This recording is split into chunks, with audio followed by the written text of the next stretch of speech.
Last in the series of Throwback Thursday, where we've been showing you some of our old machines, and today I'm going to show you the rarest one we've got. This is a Dyson GeForce from 1991. This is an import from Japan, which is where they were originally sold.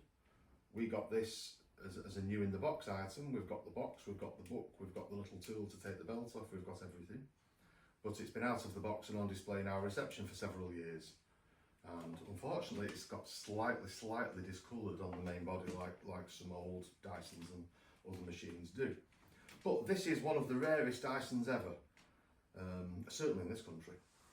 There was a machine called a Cyclone Cleanies Rotork, which we've had a few of, that was Dyson's first machine in 1984, and he had the company Cleanies make it for him. In fact, if I can dig a picture out, they look something like this. So, and then in 1991, they did the Rotork in 84. In 91, Dyson himself then had enough money from that to be able to make what was pretty much the same machine. The little adjuster on the front, the old one, didn't have a few bits and pieces. He improved it a bit to make the GeForce, which they sold in Japan. They sold it for $2,000 in 1991 in Japan, because the Japanese do like their devices and electronics and tech and appliances. So I mean, it's quite a lot of money for a vacuum today, $2,000, it was a lot then. And I don't think it's gone down in value. The last Rotork we sold was up towards the £2,000 mark, and we sold it back to Dyson. So this, I imagine, is probably worth more than 2,000 quid. It's never been run, but we're going to see if it runs in a minute. Might go up in a cloud of smoke, it's never been run. So what we're going to do, well, I'm going to show you around it, give you some close-ups from all angles, and then we're going to see if it works. And of course, as I do in the middle of videos, I found some appropriate music.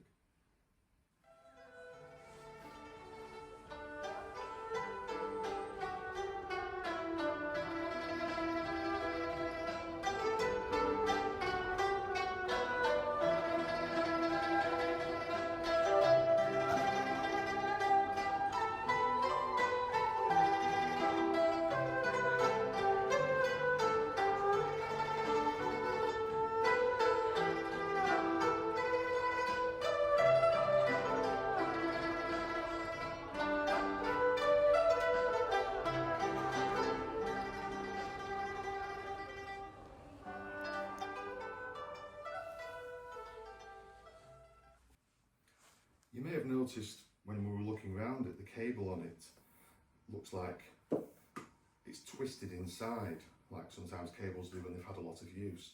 That isn't the case with this because it's never been used, so it was obviously made like that, which is quite unusual. And it has a little honky plonky Japanese plug on the end, which is quite similar to a US plug. So we're now going to stick this into our transformer. These run to funny voltage. These run at, I think, 110 volts and 50 hertz for Japan. Similar to the States, but not quite. But we've got something that should run it. So we're going to plug it in, see if it goes bang or not. So the chances are, even among the collector community, almost nobody has heard one of these run. And here we are, here we go.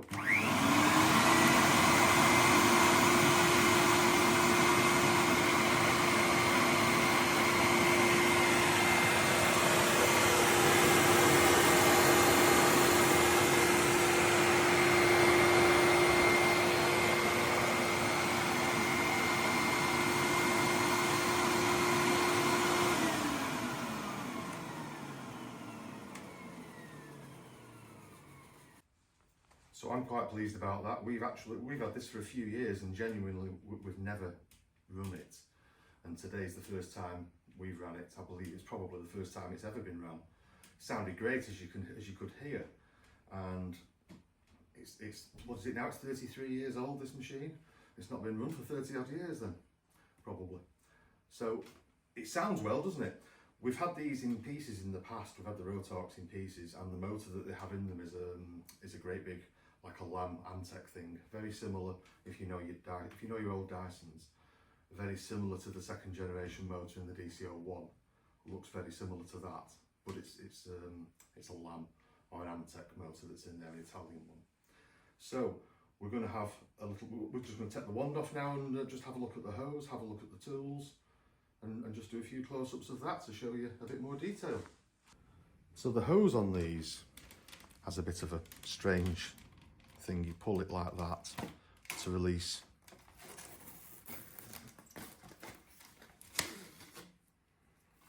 the wand like that. In fact, yeah, the top of the hose is stuck in the wand. That's the newness wearing off. We probably need to pull that out and glue it back on. So it's not the longest hose in the world.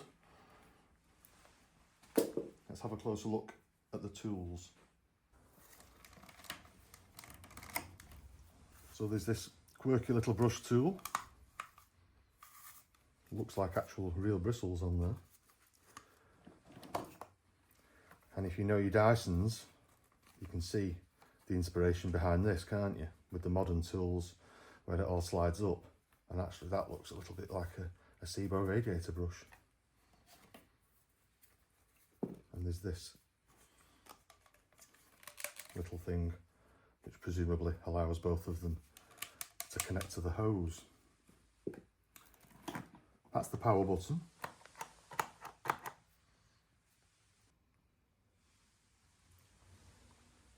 So if you're familiar with the DCO1, you will see the progression really from this to the DCO1. It has the release here, and the bin comes off like that. And this general design is not dissimilar to what you would find on the DCO1. And the design of this bin and the little trumpet inside is also not dissimilar to what you would find on a DCO1. Now this thing here is a height adjuster, like that, which activates those two little wheels behind. And if we take a look underneath, we have a metal sole plate, we have a wooden brush roll,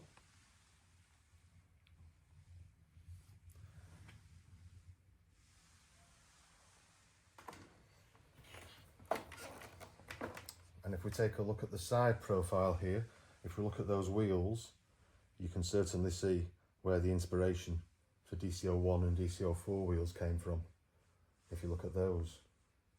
As we all know, plastics discolour a little bit, and if we recline this machine, we can see here the original pink that matches the base, and it has discoloured a little bit while it's been under our lights for a few years.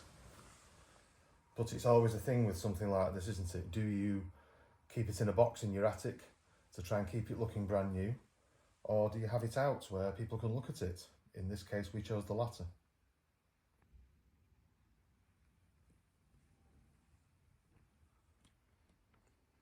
You can see this rather convoluted hose arrangement. Seems a little bit overly complex, doesn't it? And I do like the little treads on the tyres as well. You can see a lot of like little design cues here from other Dysons, can't you? If you're familiar with Dyson. Even as far as the cable hook on the wand. You can see that this really is where it all started when you went through to the DCO1, the DCO4, the DCO7 and so on. So time to put it back together.